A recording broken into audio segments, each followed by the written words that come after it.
Hey friends, can we talk about spring cleaning? So I have to admit, I am one of those weird people that really loves to clean. I love having a clean house. I'm a bit of a Monica when it comes to things around here. I start to get itchy if the house isn't clean all the time, which is not a great personality trait to have when you've got two boys and a messy husband. When like spring cleaning time rolls around, the joy I feel in my soul cannot be described. I love getting in my house, getting a really deep clean, and just spending some time like really showing our home some love and freshening things up. And the feeling that I get when like my kitchen has been freshly cleaned, it's unmatched. It's unmatched. Best feeling in the world. I'm not dramatic about cleaning at all. Today, I wanted to share with you a really great resource, and that is my spring cleaning checklist. I have taken a few different approaches to spring cleaning over the years. There was a year that I did not have a lot of time and I just like squeezed it all into one weekend. If you want to see the schedule that I follow for spring cleaning in a weekend, I will put that down in the description below. I have a whole checklist for that too. How I really prefer to do spring cleaning is slow and steady over the whole season. And my very favorite way to do it is to kind of pick one day a week that I'm really gonna get in there and clean a specific room.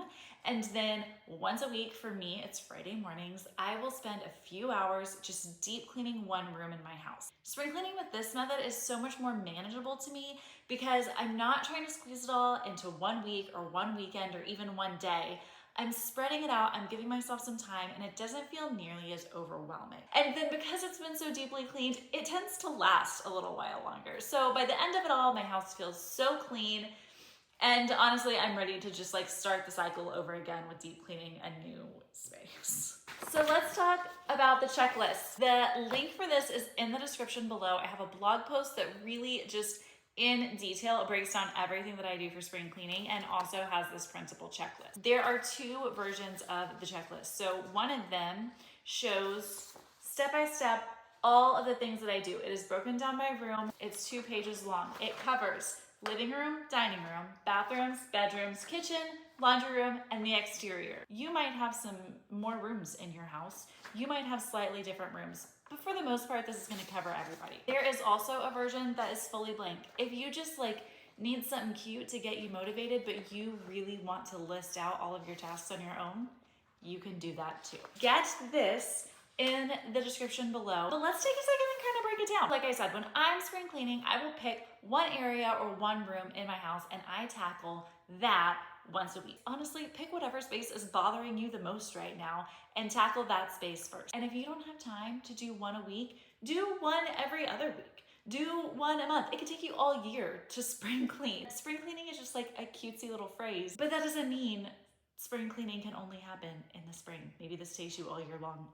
It's totally fine. The first thing I want to talk about is what I do in every single room. The bulk of my spring cleaning is the exact same tasks over and over in every room. First thing that has to happen whenever you are doing some spring cleaning is a general pickup. You cannot do a deep clean if you have got clutter all over the place. So your first step is to just kind of walk through, pick everything up, put things away, maybe go a little deeper than you do whenever you are just doing a regular cleanup. Maybe get rid of some stuff. Grab that black trash bag and go to town. Once you've got things cleaned up, it's time to move on to the actual cleaning. My next step might be dusting. I'm gonna go through and I'm gonna dust the light fixtures. I'm gonna dust those disgusting ceiling fan blades. I'm gonna dust our windowsills, all of the surfaces. I'm gonna look in the corners for those stupid little cobwebs that like to grow up in the ceiling. Sometimes in a room I get a little bit overwhelmed if there's like a lot of surfaces to clean. So I would just start in one corner and work my way around the whole room until it's all dusted, all clean. And my next step is to wash the walls. And I know you're sitting there like, Amanda, I'm not washing my walls. That is too much to ask. But trust me when I tell you, you're gonna be really glad you did it. It is actually really easy to wash your walls. There's a lot of different ways that you can do it. What I find the easiest is I will just get a glass bowl, I fill it up with some warm water, and I put in a couple of drops of dish soap. Use whatever you have on hand. Dawn is usually like a go-to for me for this sort of thing, but just use what you've got. And then grab a microfiber cloth, dip it into that water, and clean the walls. It doesn't need to be this big thing, but just like wipe the walls down and then rinse that thing out. And I promise you, by the time you get halfway through cleaning those walls, you're going to look at how disgusting that water is and you're going to be so grateful that you took the time to do this. In addition to washing the walls, I also like to take the time to wipe down those doors. This is one of those things that I think we all get blind to. Like, you don't notice how disgusting your doors are until you go to clean them.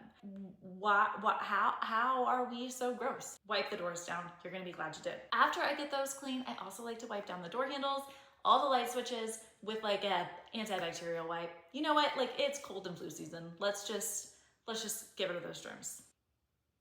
After that, mirrors and windows. I don't use anything fancy. I have kind of just like a microfiber set where one of them is damp and one of them is dry, and you wipe it off and then you dry it. Usually don't even use glass cleaner. I really like to keep it simple. Those do a great job of getting the glass clean. They don't leave streaks, and I don't have to buy yet another cleaner. After mirrors and windows, it's time for baseboards. Guys, again, this is one of those tasks that feels so obnoxious, but the difference that it makes when you have taken the time to wipe down those baseboards is gonna blow your mind. You can do the microfiber and warm water and just soap combination again here. A lot of people like to use a dryer sheet to clean their baseboards. Whatever you want, just wipe them down.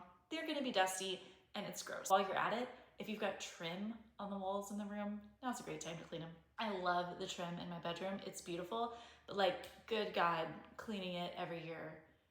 I should clean it more than once a year, but I don't have it in me. So, you know, clean the trim. Another thing to clean that you might not think about is your window coverings. If you've got like wooden blinds, dust them real quick.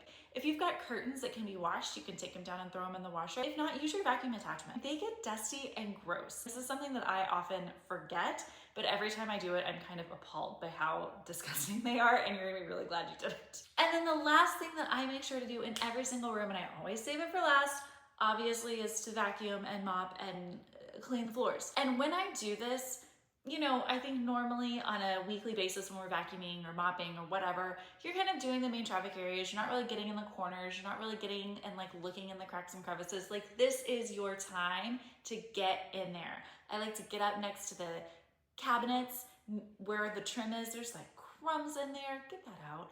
Get up in the corners and get the tiny little cobwebs. Like, don't skimp on this because you have just spent God knows how many hours cleaning this room. Don't let the floors be the piece that looks gross. I also have a upright carpet cleaner, and so I will use that in every room that has a rug. Always do it last because then you can like walk out, close the door, and let everything dry for a little bit. I know that's a lot. It's a lot. It takes a few hours. That is what I do in every single room every time that I am deep cleaning a room. And then I have tasks for each specific room of the house that I tackle. Like in the kitchen, you're cleaning the appliances, and in the bedroom, you're cleaning the mattress. I mean, there's other things. Those are on this checklist. You're gonna have to go to this to get the entire list. I'm not gonna sit here and list it out for you, but I feel like this gives you a good start, gives you an idea of how we tackle spring cleaning in my house, and hopefully maybe leaves you feeling a little bit motivated to tackle it yourself. Let me know if there's anything I missed that you're doing in your spring cleaning that I need to know about, because, you know, I'm always looking for more things to clean around here. It's not like I have enough. I'm not spending enough time cleaning. If you like this video, go ahead and like and subscribe. There is more just like it coming your way. And maybe if you want to see my process for deep cleaning a house in a weekend, let me know. Maybe we could tackle that too. All right, bye guys.